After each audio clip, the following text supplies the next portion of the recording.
Welcome to Act 2 You're On. Join us weekly at our studio roundtable as Rhonda and Kate invite spectacular guests to weigh in on staying vibrant and healthy. Launch your next great act with authenticity and purpose. Summon your courage, superstar, and step into the limelight.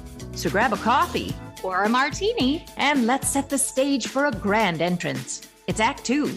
You're on. Greetings, friends. I am Rhonda Garvin-Conaway, and I am joined in the studio today with my co-host, Kate Levy, and we are also joined by our talented producer behind the scenes, Kathy Carswell. Welcome to today's episode of Act 2 You're On. I'm very excited for us to chat with our guest, who's going to share with us about technology, entrepreneurship, connection and community, and her bravery into a new career. Let's talk about Bev Klau, an educator, facilitator, connector, and mom. Say that 3 times fast, folks. She's got a mission in life to build inclusive communities that invite individuals to show up with dignity and authenticity. She spent over a decade teaching in classrooms, has led programs that invite mothers and teenage daughters to connect at a deeper level, spent summers strengthening community at overnight camp. She's also a community activist who has launched multiple programs to build community in her town. In 2015, Bev built a program at her children's elementary school called HUG, which stands for Help Us Greet. This program served to welcome new immigrants to the community. During the same time when she was building HUG, Bev created a community dinner program, Piecemeal, in partnership with other local organizations. Not long ago, Bev looked around for an app designed to foster that deep sense of connection and community using technology, and she couldn't find it. So she decided to create it, and create it she did. Verbina is the name of the app, and today we're going to learn about this app and about Bev's venture into entrepreneurship and Verbina. Welcome to the A2YO studio. Welcome. Thank you so much. This is such a treat. We are thrilled you are here. And even though I'm a little tongue-tied, it's because I'm so excited to talk about technology. And sometimes technology makes me feel tongue-tied and gets my wires all crossed in my brain. So congratulations, first of all, on doing this venture. This is super exciting. I downloaded the app, and as tricky as technology can feel, it was very user-friendly. And I so appreciated it. Had welcome videos and just a very warm, clear introduction to what it's all about. But there are folks listening today that I don't think maybe know about Verbina, or they have not yet downloaded the app. So by the end of the program, we're going to have them doing that. But right now, let's talk about what is Verbina in the first place. How can folks benefit from downloading this app? Great. So Verbina is an app that makes it easy to collect stories and really collect messages of love and support for patients, caregivers, and the people who love them. So the goal here is really to use technology for healing and connection. That's beautiful. It is beautiful. And I wonder, Bev, what's the significance of the name Verbina? Well, it is not easy to come up with a name. You start looking for a name. If anyone else has gone down this road, many of names have been taken. I wanted to have a name that brought about that this app is all about relationships, conversation, connection, which is all very natural. So I wanted to have a name that drew from the natural world. And Verbena is a plant. The Verbena, Verbena, is a plant that grows naturally. For many years, people benefited from it was believed that serotonin, you could raise your serotonin levels from the essence of this plant. And so that was part of what attracted me to the name. And then also we kind of changed the spelling of it. So it's Verbina, and drawing from Bina means wisdom in Hebrew. So it has kind of like mystical roots. And this idea of we wanted this to be an app that was used in a wise way. Like I wanted to use technology to heal the world rather than divide it. I love everything about what you just said. I love the thought process and the creativity, and it's very clear that this mission for you is deeply rooted in your core beliefs. And what a great name! Thank you. I mean, it was a not an easy process coming to it. There was many conversations. We got the whole family involved. We had like index cards with different syllables. I think my daughter was like 7 at the time. She was like, "I've got it. Love Unity. Let's call it Love Unity." It was, yeah. So it was a real process trying to come up with it. Well, I think all the entrepreneurs out there, anyone who is trying to build something can appreciate that. You want it to really convey so many things. And Verbina is very catchy. So congratulations on that piece too. Tell me about if I am interested in getting this app, and you did a beautiful description of the intent. So I have my device in hand and your app's out there. I've got the app. Now, what do I do? And how will this help me do as you say it will? Connect me to other people and share the good parts of our world. So the idea is for this app to be a real intentional platform. This is not a space for scrolling or for just kind of like killing time. There are other places to go for that. The idea behind Verbina is that it's like holding space is the idea behind Verbina. So you have your curator, the person who creates the invitation to the gallery or the conversation. And so if you have the app on your phone and you're ready to invite people into a conversation, your next step is to create an invitation.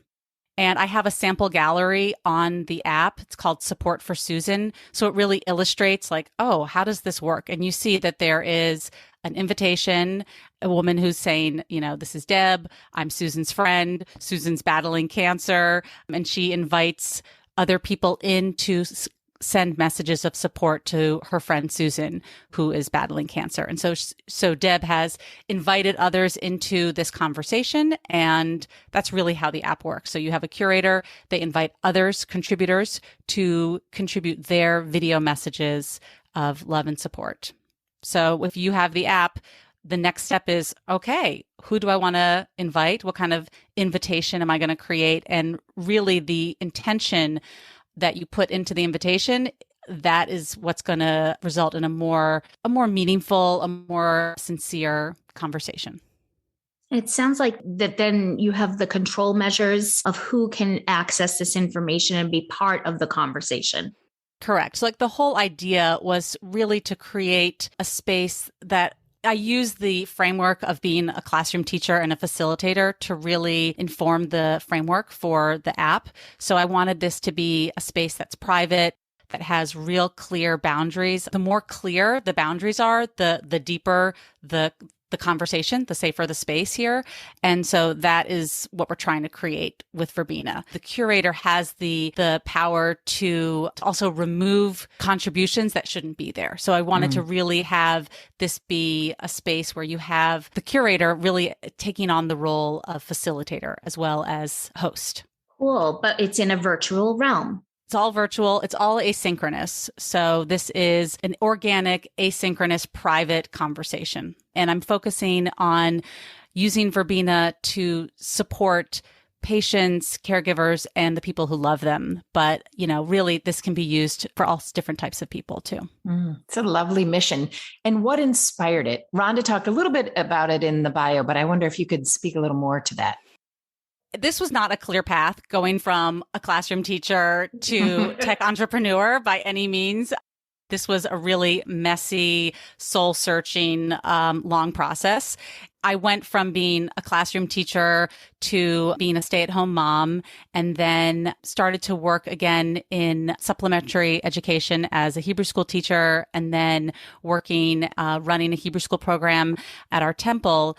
And I knew pretty clearly that I did not want to return to the classroom full time. So then what? So I started testing out different things. I went and got my real estate license and did that for a minute. And then I thought, well, maybe I want to be a counselor. I really enjoy helping people, supporting them. And I feel like I've done a lot of counseling with students and with parents as a teacher. So I thought, well, maybe I'll be a counselor. And I started to take classes. And I thought, no, this isn't quite right. I just want to like for people to think that like it was a thought out plan. It was not. But I realized like I was like, I love facilitation. I love holding space. I love building community. Gosh, I wonder if there's like a way to do that at scale. Like I'm sure there's already an app that does that. There's like the technologies out there and that must already exist. And so as you said in the bio, like I started looking for that app that I was sure existed and I couldn't find it. And then I couldn't sleep because like there was this very loud voice, like a call that like, you're going to have to build this. Like you figured out that there's a need. I just then was like, all right, I guess I'm going to like start to see what this is all about.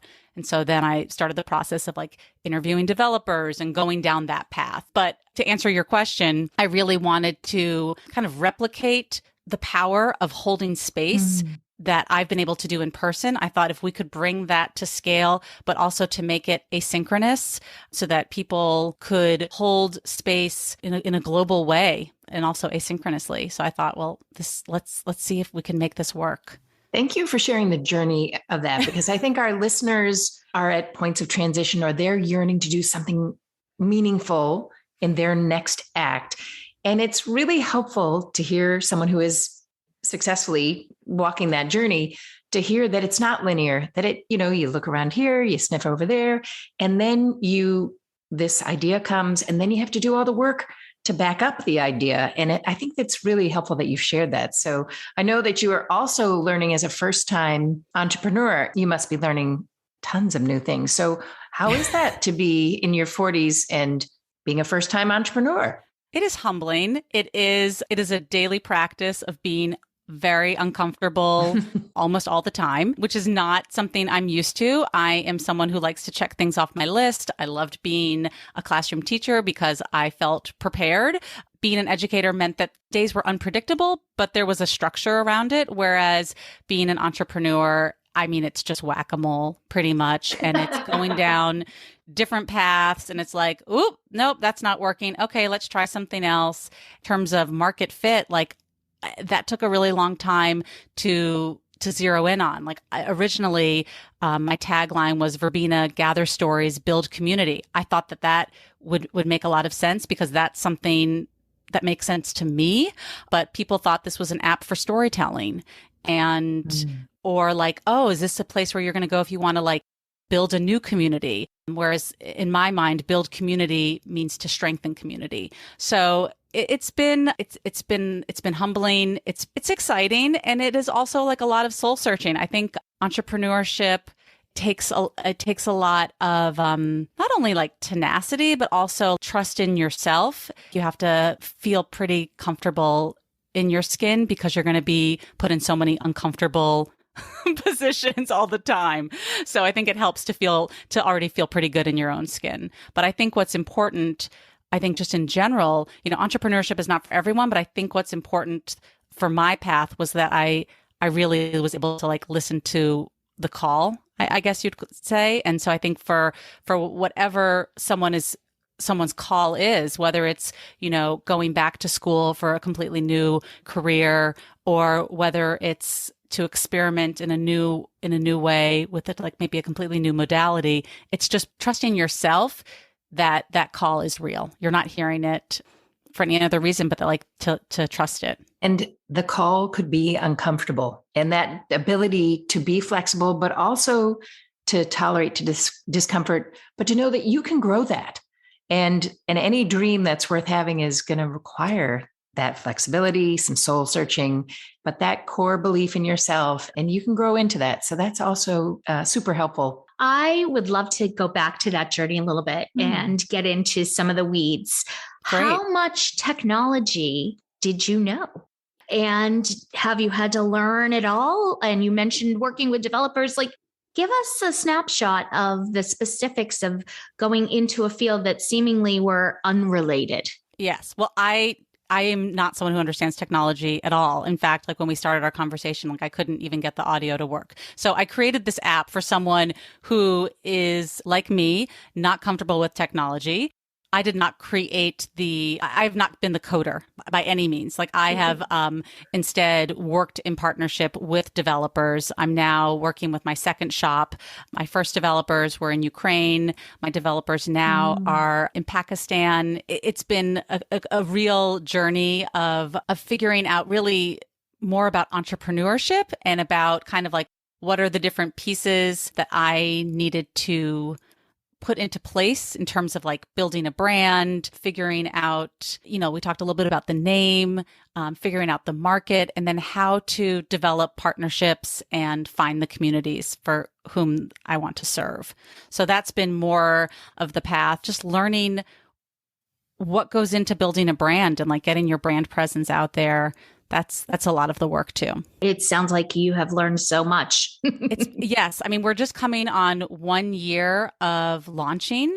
We spent really the first year beta testing because originally the app was like crashing all the time. And the friends and family who I asked to be my beta testers, like the app wasn't even working when I was asking them to test it. So it took a really long time. I thought this would be much more straightforward in terms of creating the architecture. And it's like what I thought was going to be user friendly when I actually put it together. It was like, oh, this actually is clunky. Like this doesn't really work so well. The user experience is really an important piece and you can't really test it out until it's really, you get to like play with it a little bit and have other people play with it.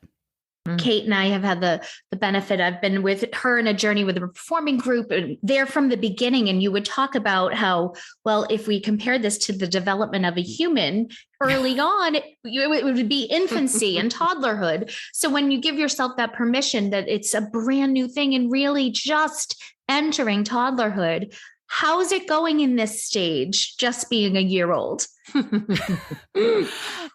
think it's going well. I mean, I'm excited that the app is, I feel confident that I can say like, hey, download the app, check it out. In its first stages, I was like kind of holding my breath that it wasn't going to crash, which is a thing that happens. Like I didn't even know that really happens. Apps can be clunky and now I understand, but now the app is stable and like it feels really good to be able to confidently share it with people. I'm getting much more comfortable with the mantle of being an entrepreneur.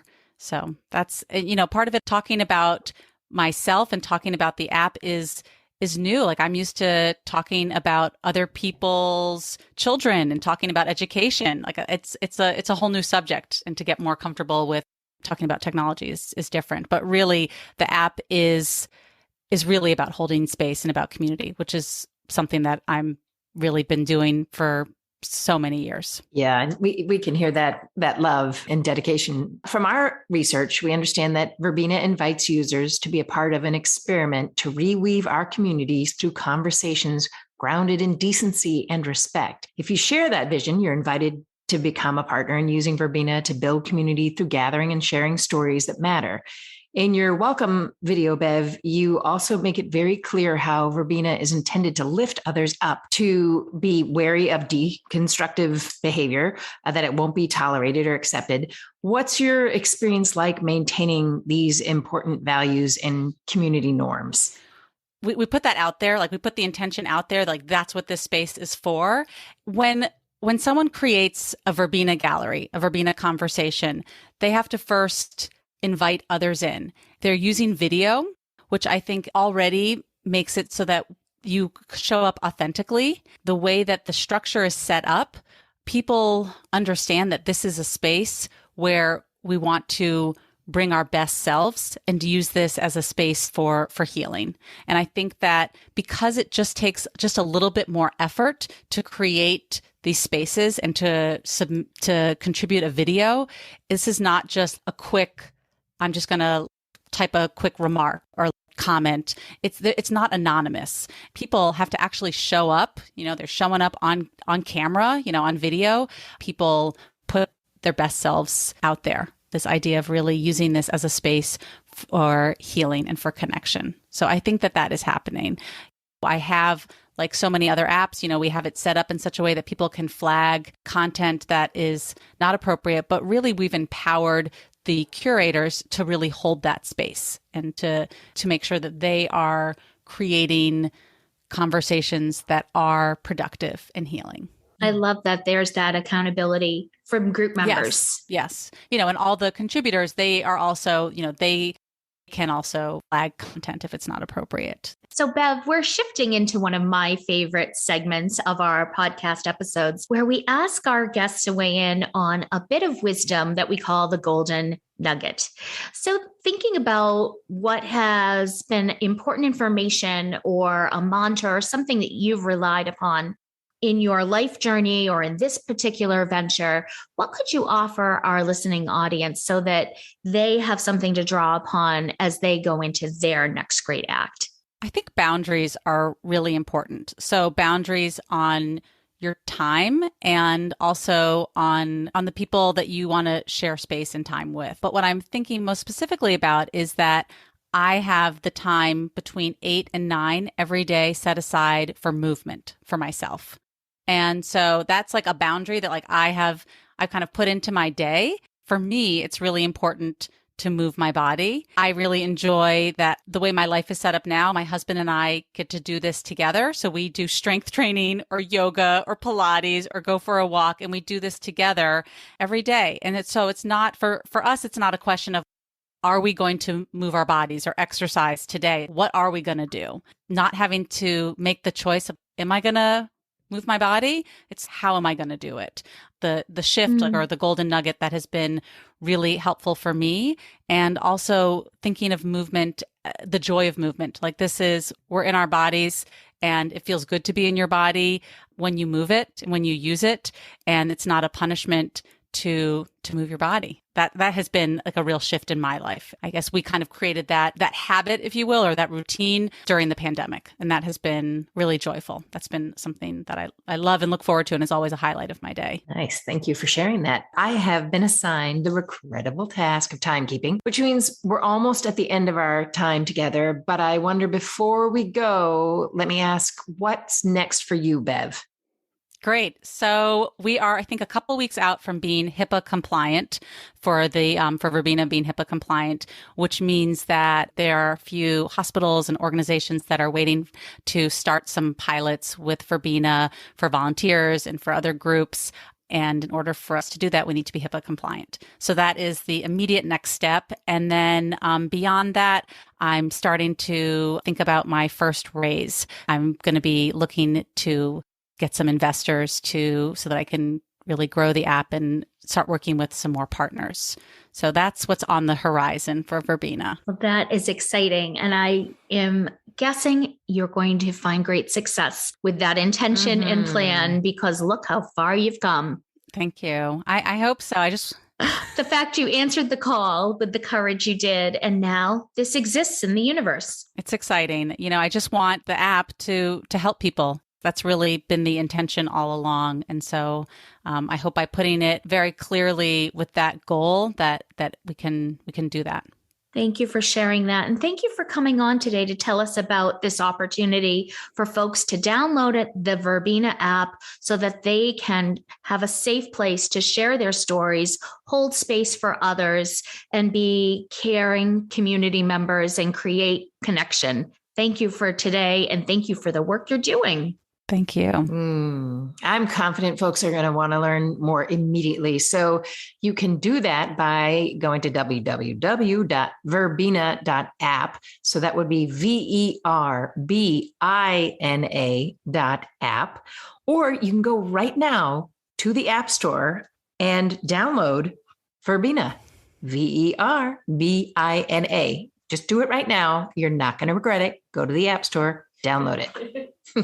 And I should say a special thanks to our talented and skilled producer behind the scenes, Kathy Carswell, keeping everything chugging. She makes all the magic happen here. Thank you, Bev. Thank you, Kathy. And thanks for everyone for tuning in. So it's left for me to say, go forth, be brave, live well, and do good, because it's Act 2. You're on. Act 2 You're On was brought to you by Act 2 Share Our Stage. You can find us at a2yo.com and also on Facebook, Instagram, and LinkedIn. Please download, listen, and subscribe wherever you find your podcast. You can support us using Patreon or buy us a coffee. I do like coffee. No, you don't need any more caffeine, Kate. Buy Buy Us a Coffee is a platform that folks can use to support entrepreneurs and artists like us. So we can keep providing resources for the doers and dreamers to find connection, purpose, and the skills needed to create a sustainable, fulfilling life to better serve the world. And also, so we can buy more coffee. Oh, Kate, thanks for listening, everyone.